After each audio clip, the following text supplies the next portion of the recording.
Quick single है hero Motors, trade करा है 3206 पे, स्टॉप होगा 3175। टारगेट एग्रेसिव है 3300 के, हो सकता है 1 या 2 दिन लगे। Hero Motors. हीरो मोटो हो गई गाबा सर के पिक। शिवांगी जुड़ी है हमारे साथ। Shivangi good morning. शिवांगी आपके पिक? Good morning. मेरे रडार पे आज है चंबल फर्टिलाइजर्स। हमने देखा है कि वीकली बेसिस पे ये अपने एक प्रीवियस हर्डल को सरपास करके अब होल्ड कर रहा है। यहाँ पे एक आरएसआई का एक पॉजिटिव डाइवर्जेंस भी देखने को मिल रहा है, तो यहाँ पे मुझे लग रहा है एक अच्छा अप देखने को मिलेगा। 325 तक के टारगेट्स के लिए हम इसमें खरीदारी कर सकते हैं। 307 का एक सपोर्ट को ध्यान रखें। चंबल 313 पर स्क्रीन पे ये बाय कॉल गया, स्ट्रॉन्ग मूव चंबल में। राजेश सतपुते जी आपका ट्रेड? वीरेंद्र जी देखिए, मेरे नजर है IEX पे। अगर आप इसका स्ट्रक्चर देखें तो it's a breakout, inverted head and shoulder price formation का ब्रेकआउट है। स्टॉप लॉस हम रखेंगे 136, स्विंग ट्रेडिंग का स्टॉप लॉस होगा 136 का, और जो टारगेट दिखता है, जो रेजिस्टेंस दिखता है वो है 145 पे, तो it's buy in IEX। Okay, IEX पे आप एक चीज देख सकते हैं, जरा डाटा साहब वो फ्यूचर्स की स्लाइड लेके आएंगे। OI डिक्लाइन, शॉर्ट कवरिंग, और क्यों? क्योंकि ये स्टॉक एग्जैक्टली इस प्राइस पर अपना 200 डे एक्सपोनेंशियल मूविंग एवरेज पार कर रहा है। अब इस पूरी प्रोसेस में महत्वपूर्ण क्या है कि IEX ने अपने क्रैश के मई के जो 2022 का क्रैश था, उसके बाद 3 बार अटेम्प्ट किया है 200 डे मार्क को क्रॉस करने का, और ये 3rd अटेम्प्ट है जहां पे राजेश जी ने इस ट्रेड को पिक किया है। स्पॉटिंग अच्छी है राजेश जी आपकी, इसमें कोई राय नहीं है। मानस आपका ट्रेड? देखिए, आरती इंडस्ट्रीज पे वीरेंद्र जी खरीदारी करनी है। आरती इंडस्ट्रीज 200 डे मूविंग एवरेज के आसपास पिछले 3 दिनों से कंसोलिडेट हो रहा था। आज हमें एक फ्रेश ब्रेकआउट देखने को मिला है, इसलिए आरती इंडस्ट्रीज में करंट लेवल्स पे खरीदारी करनी है। 424 का स्टॉप लॉस लगाना है, और माफ करिएगा 524 का स्टॉप लॉस लगाना है, और 545 के टारगेट सेट करने हैं। ऑप्शन में 530 वाला कॉल ऑप्शन लिया जा सकता है। 12 रुपए पे ट्रेड हो रहा है। 9 रुपए का स्टॉप लॉस लगाइए और 19 रुपए के टारगेट सेट करिए। बिल्कुल, मेरी नज़र भी इस पे गई थी। 14 सितंबर का इसका हाई था 533, उसके बाद से इसमें एक 1 वे डिक्लाइन आई थी 440 की, और अभी इसको क्रॉस कर रहा है 200 day exponential moving average cross कर रहा है। और अगर आप वीकली चार्ट्स देखेंगे तो वीकली चार्ट्स में 50 वीक मूविंग एवरेज क्रॉस कर रहा है, और इसका ओवरसोल्ड नेचर देखिए। 200 वीक मूविंग एवरेज 678 पर है कहाँ जाकर, तो यहाँ पर एक शानदार मूव, और क्वार्टर अच्छे नंबर्स थे इसके, तो एक फाइनली एक ब्रेकआउट आपको आरती इंडस्ट्रीज में दिखता हुआ यहाँ पर। अमित सेठ जी आपकी पिक क्या रहेगी? जी अनुज जी, मेरी पिक रहेगी NTPC। काफी स्ट्रॉन्ग स्ट्रक्चर है इसका, और 2 सत्र पहले यहाँ पे एक रिजेक्शन कैंडल थी, उसके हाई को भी ऑलमोस्ट एक क्रॉस कर रहा है। स्टॉक में अच्छा खासा मोमेंटम है, relative strength and momentum indicators are quite positive. इसका स्टॉप लॉस लगभग रखेंगे 245 रुपीज का, और मेरे टारगेट रहेंगे 258 के। ओके, चलिए ये इस समय हो गई NTPC। बहती जी आपकी पिक? जी अनुज जी, BHEL में खरीदारी की सलाह रहेगी। मंडे के सेशन में हमने देखा कि बहुत अच्छा मूव था, कल थोड़ा सा पॉज जरूर था, बट आज वापस फॉलो थ्रू बाइंग देखने मिल रही है, और एक वापस अप मूव इसमें स्टार्ट होता हुआ देखने मिल रहा है। तो खरीदारी की सलाह है BHEL में। 136 का स्टॉप लॉस लगाना है इसमें, और हमें लग रहा है कि इसमें 144 का फर्स्ट टारगेट, 146 के सेकंड टारगेट के लिए पोजीशन बनाई जा सकती है। ओके, अच्छा शरद जी से एक व्यू लेना है मुझे। शरद जी, केमिकल्स में क्या एक रीलुक की अब टाइम आ गया है, और अगर हाँ तो आपका कोई पिक होगा इस स्पेस में? हाँ, मुझे भी लगता है कि यहाँ पे वापस से देखना चाहिए। जैसे आप लोग आरती की बात कर रहे थे, अगर उसके नंबर्स को देखें तो पिछले 1.5-2 साल में शायद FY25 में जो एक्सपेक्टेशन थी वो लगभग 30 रुपए के आसपास की अर्निंग की थी। अभी हम लगभग 15 रुपए की अर्निंग्स मॉडल इन कर रहे हैं। तो मुझे लगता है जो डाउनग्रेड वगैरह का साइकिल था वो लगभग इनमें पूरा हो गया है। यहाँ से आप उम्मीद कर सकते हैं कि ग्रेजुअली केमिकल्स में जैसे जैसे चाइना रीओपन हो गया, लॉजिस्टिक्स के जो इशू थे वो खत्म हो गए। अब जो US यूक्रेन की वजह से जो यूरोप में भी इश्यूज थे वो भी नॉर्मलाइज हो जाएंगे। तो मुझे लगता है कि काफी हद तक जो निगेटिव्स हैं वो सारे फैक्टर्ड इन है, और ये नॉर्मलाइजेशन प्ले आउट करना चाहिए। तो ज्यादातर कंपनीज में आने वाले समय में आपको फॉरवर्ड नंबर्स में री रेटिंग की गुंजाइश रहेगी। तो मुझे लगता है अगर एक स्टॉक मुझे चुनना हो तो मैं बालाजी माइंस पे बहुत बुलिश हूँ। मुझे लगता है वो एक स्टोरी है जो मैं काफी समय से ट्रैक करता हूँ, और मुझे लगता है वहां जो री रेटिंग है वो होने की काफी बड़ी गुंजाइश है। यहाँ से मैं 3,500-4,000 रुपए तक के लक्ष्य की उम्मीद कर रहा हूँ। आज मुझे एक स्क्रीन पे चीज नजर आ रही है जो मैं फील कर पा रहा हूँ कि आज वो mid caps, strong mid caps जो कि कोलैप्स हुए थे पिछले एक महीने में उनमें शॉर्ट कवरिंग है। इसका इंस्टेंस अभी आप कुछ देर पहले आपने IEX में देखा जब राजेश जी ने पिक किया। लुक एट MGL, आज स्ट्रॉन्ग कैंडल क्रिएट हुई है अबव ऑल मूविंग एवरेजेस और 1063 पैकेट ट्रेड कर रहा है। डायरेक्टर साहब चार्ट रखिएगा और एक बार रखिएगा आप इसका OI summary. Shivangi, I think 200 day exponential moving average से पुल बैक था, आज सारे मूविंग एवरेज को काट के ट्रेड करता हुआ ये पूरी एग्जॉस्ट कर देने वाले जो जोन था ना, आई मीन 1050 का, उसको बाइसेक्ट करता हुआ। आपका व्यू क्या है शिवांगी इस वक्त इस पुल बैक पे? MGL की अगर हम बात करें तो आपने बहुत राइटली पॉइंट आउट किया कि रिसेंटली ये 50 एक्सपोनेंशियल मूविंग एवरेज के ऊपर अब काफी अच्छी तरह से होल्ड कर रहा है। वीक ऑन वीक बेसिस पे हमने देखा है कि पिछले 3 हफ्ते से सपोर्ट जो है वो ग्रेजुअली हायर जोन्स की तरफ शिफ्ट हो रहे हैं। मोमेंटम जो है अभी बिल्ड होते हुए दिख रहा है, तो इन लेवल्स पे अच्छी रिस्क रिवॉर्ड है जरूर। और अगर हम बात करें यहाँ पे लेवल्स की, अगर यहाँ पे ये 1050 के ऊपर होल्ड कर जाता है तो यहाँ पे एक अच्छा 1100 तक के लेवल्स जो है वो इमीडिएट बेसिस पे देखने को मिल जाएंगे। 1050 का एक इम्पोर्टेंट सपोर्ट है जो ध्यान रखने लायक है। जी, जहन में रखिएगा 1050 को, वो महत्वपूर्ण है। अगर उसको होल्ड कर रहा है तो ये मोमेंटम जो है ना, आई थिंक फर्स्ट इंस्टेंस में मैं भी देख के काफ़ी, अगर आप देखें तो इम्प्रेस हुआ था, बट इट्स ऑल अबाउट 1050, उसको होल्ड करता नहीं करता है। मानस, RBL पे आपकी क्या टिप्पणी है? आई थिंक बैंक निफ्टी की वॉलेटिलिटी से, सारे स्टॉक फ्यूचर्स की with in the Nifty bank volatility से अछूता रहा है ये स्टॉक, और जिस पर पैटर्न पर आप और मैं काफ़ी एम्फेसाइज करते हैं, दैट टिपिकल फ्लैग वो ऑलमोस्ट ब्रीच होता हुआ 256 पर। आपका व्यू इस वक्त RBL पे? देखिए, एक बहुत ही अहम रेजिस्टेंस स्टॉक ब्रीच कर रहा है। अगर ये 256-57 के ऊपर निकलेगा तो आपको शायद उसके ऊपर 30-35 रुपए की रैली और देखने को मिलेगी। ऑलरेडी हमने एक अपमूव देख लिया है, मेरे ख्याल से 220 से लेकर 256 तक नॉन स्टॉप रैली थी। लेकिन जिस तरह के पैटर्न से उसको देख लग रहा है कि शायद जो नेक्स्ट मूव होगा उसमें 30-35 रुपए का अपमूव देखने को मिलेगा।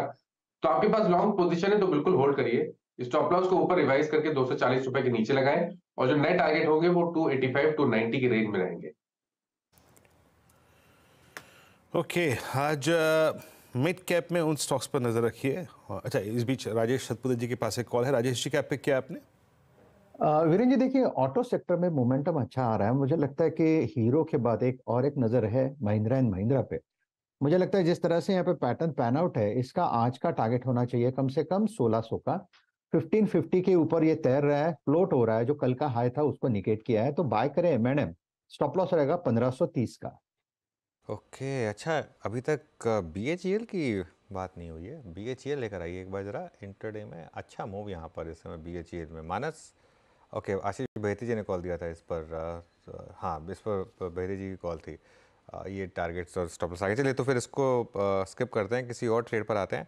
निफ्टी अब थोड़ा लोअर लेवल से रिकवरी दिखा रहा है 19600 पर एक सपोर्ट लेकर। और अब लेकर आइए आप ऑयल मार्केटिंग कंपनीज के शेयर्स, HPCL लेकर आइए। HPCL में देखिए शानदार मूव यहाँ पर इस समय। ये देखिए मूव इस समय HPCL में। गाबा सर, कोई व्यू इस पर, HPCL पर कैसा लग रहा है स्ट्रक्चर? यस, बिल्कुल। HPCL BPCL दोनों ही अच्छे लगते हैं। HPCL इन पर्टिकुलर जो मोमेंटम है 323 के आसपास ट्रेड कर रहा है। 315 का स्टॉप लगाना चाहिए। थोड़ा स्ट्रेच है लेकिन लगता है 340 की तरफ जा रहा है। सो मैटर ऑफ टाइम वहां तक चला जाएगा, लेकिन यस, एक ट्रेड बनता है ऑन द अपसाइड HPCL, बिल्कुल। बिल्कुल। अच्छा, एक बार ज़रा आप CPSE इंडेक्स लेकर आइए। और एक जो मैंने 3-4 दिन पहले एक चीज़ बोली थी कि एक तरीका हो सकता है CPSE ETF के थ्रू इस मार्केट को अप्रोच करने का। अब यहाँ पर अच्छा मोमेंटम है इस समय। मानस, कोई ऑयल मार्केटिंग कंपनी का शेयर HP, BP, IOC तीनों डे हाई पर जो आपको पसंद हो? देखिए, तीनों स्टॉक स्ट्रॉन्ग लगते हैं।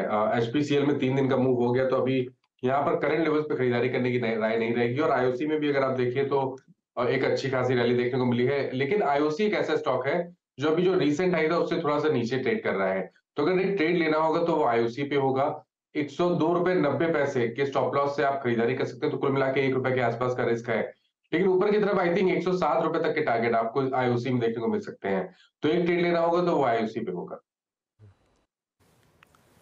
ओके, IOC आपकी स्क्रीन पे 103.90 पे। अभी हमने जिक्र किया था MGL का। लुक एट MGL नाउ, 1070 का भाव आपकी स्क्रीन पे हो गया। अभी करीब 1064 पे बात हुई थी। एक चीज़ जो कि मैं अभी कुछ देर पहले जब अनुज बात कर रहे थे इस स्टॉक पे, मैं रीड कर रहा था HDFC बैंक के पर्सपेक्टिव से। डायरेक्टर साहब, मेरा HDFC बैंक लेके आइए। कल 20 DMA के ऊपर क्लोजिंग, अनुज जिस पर बात करेंगे अभी। आज मैं एक चीज़ देख रहा हूँ, मैं आप जाइएगा, मैं तो डेटा पे बात करता हूँ हमेशा। आप ऑप्शन समरी खोलिए। HDFC बैंक में सबसे बड़ा मंथली कॉन्ट्रैक्ट में OI खड़ा था 13,803 कॉन्ट्रैक्ट का, इसकी 1500 की कॉल में, जिस पर ये ऑलरेडी अबव क्लोज हुआ है। आज 1500 से लेकर इवन 1540 और even that strike of 1600 calls OI lose कर रही हैं। और सबसे स्ट्रॉन्ग पुट राइटिंग बहुत छोटी हुई है, बट स्टिल एट 1500 हुई है। अनुज, लग रहा है क्या एक स्विंग के लिए तैयार HDFC bank? First time I think मुझे बिलीव लग रहा है कि इसमें एक पॉजिटिव क्रॉसओवर डेवलप हो रहा है। हाँ वीरू, लेकिन क्या यहाँ से आगे 300 पॉइंट का स्विंग है HDFC बैंक? वीरू बहुत बार लगता है, लेकिन एक चीज़ मैं कहूँगा, आपने जिसने ये बात बोली है, मैं एक चीज़ परसों कही थी कि 2 दिन की FI बाइंग अगर आ गई ना, उसके बाद आप ब्लाइंडली HDFC बैंक चेज करिएगा, क्योंकि फिर वो सबसे पहले अगर आएंगे वापस तो सबसे पहले HDFC बैंक के लेंगे। एक दिन की कल की FI बाइंग आ गई और यही मार्केट प्रीएम्प्ट कर रहा है। आज इसलिए ऊपर चढ़ा है क्योंकि कल FI की बाइंग आई है। ये हमेशा ट्रेंड होता है कि जब भी FI की बाइंग आती है अगले दिन HDFC बैंक चलता है, क्योंकि सबसे पहले वो वही बाय करेंगे।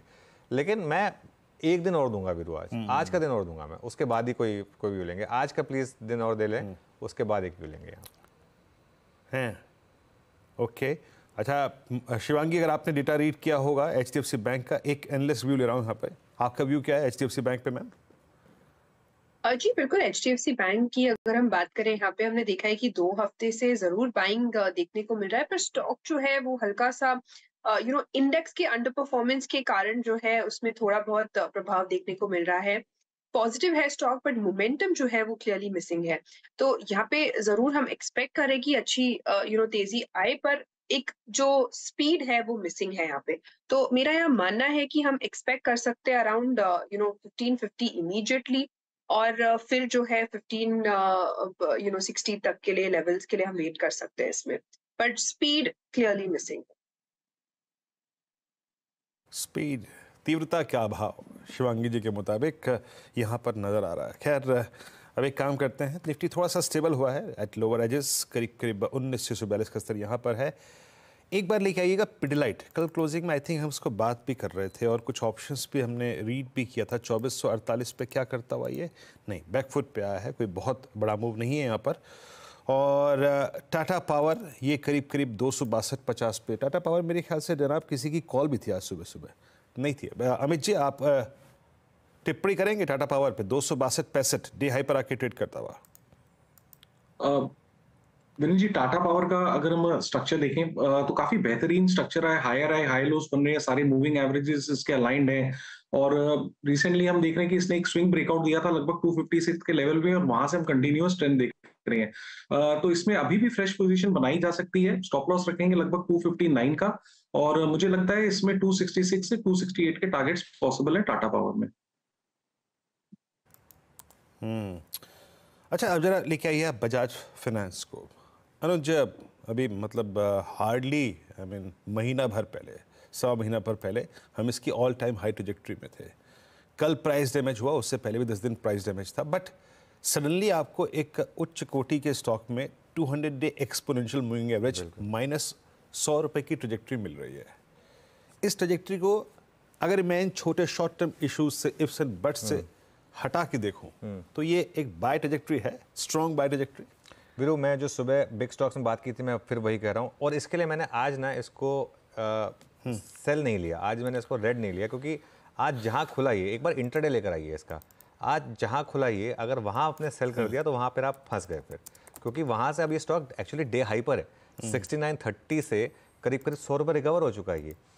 ये क्या है इशू? इसमें इशू ये है कि कल किस तरीके से स्ट्रॉन्ग मार्केट में गिरा था, तो पता था लोगों को, देखिए मतलब हम अपने आप को फुल राउंड नहीं करते, पता था कि ये ऐसा कुछ नेगेटिव न्यूज़ आने वाला है। अब इसमें इशू क्या है, मैं ये नहीं कह रहा कि आज की आज ही बॉटम बन गया इसमें, लेकिन ये स्टॉक पिछले 1 महीने में करीब 12% गिर चुका था। तो एक अप्रोच इसमें ये रहेगी कि इसमें आप SIP करें, ठीक है ना, क्योंकि फिर वो आपका वो जो काश वाला फैक्टर था वो बच जाएगा आपको।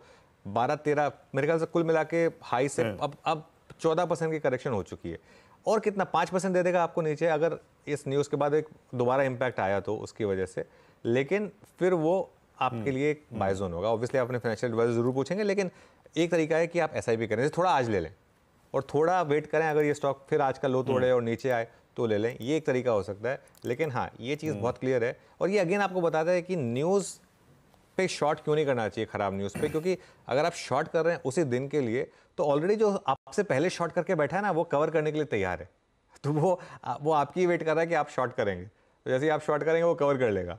यही हुआ आज बजाज फाइनेंस में। आज सुबह शॉर्ट किया तो आपको पैसा नहीं बना है, हो सकता है बन जाए, लेकिन आज सुबह शॉर्ट करने में पैसा नहीं बना है आपका। जी हाँ, बजाज फाइनेंस इस वक्त संभल कर ट्रेड करता हुआ अब एक लोअर ट्रैजेक्टरी से बहुत स्ट्रॉन्ग पुल बैक है। अभी आपने एक एडिटोरियल टेक बजाज फाइनेंस पे सुना, और आज अगर आप ट्रेडिंग करते हैं तो बजाज, जो भी अनुज ने कहा ना, उसको मैं टेक्निकली समझाता हूँ। आप जाके फर्स्ट कैंडल को देखिएगा, आज टिक बाय टिक की फर्स्ट कैंडल को देखिएगा, वही पता चल गया था कि अगर आपने पहले इंस्टेंस पे इसको शॉर्ट कर दिया हो तो गए। आज 7080 पे आके ट्रेड करता हुआ। शिवांगी जी की कॉल थी चंबल फर्टिलाइजर्स, उसने दंगल बचा रखा है और 316 पे डे हाई पर आके ट्रेड कर रहा है। शिवांगी जी, मूव अच्छा है। अभी क्या कोई ऑप्शन ट्रेड है आपके पास इसको चेस करने के लिए? जी बिल्कुल, ऐसे मोमेंटम में बहुत ऑप्शन जो है आपने बोला बहुत बेहतरीन रूप से प्ले आउट हो सकता है। तो अभी फिलहाल अगर हम इसका देखें डेटा, तो यहाँ पे मैं एक सेकंड जस्ट ऑप्शन इसका खोल लेती हूँ। इसमें जो हम देख रहे हैं कि 310 के एक ऑप्शन में भी एक काफी अच्छा मूवमेंट है, और 312 के एक ऑप्शन में हम खरीदारी की सलाह रख सकते हैं। ओके, इस ऑप्शन को भी आप देख सकते हैं। आपकी स्क्रीन पे करीब 12:15 पे ट्रेड करता हुआ अनुज। बिल्कुल। बता दें कि मनी कंट्रोल पर दिए गए विचार एक्सपर्ट्स के अपने निजी विचार होते हैं। वेबसाइट या मैनेजमेंट इसके लिए उत्तरदायी नहीं है। यूजर्स को मनी कंट्रोल की सलाह है कि कोई भी निवेश निर्णय लेने से पहले सर्टिफाइड एक्सपर्ट की सलाह लें।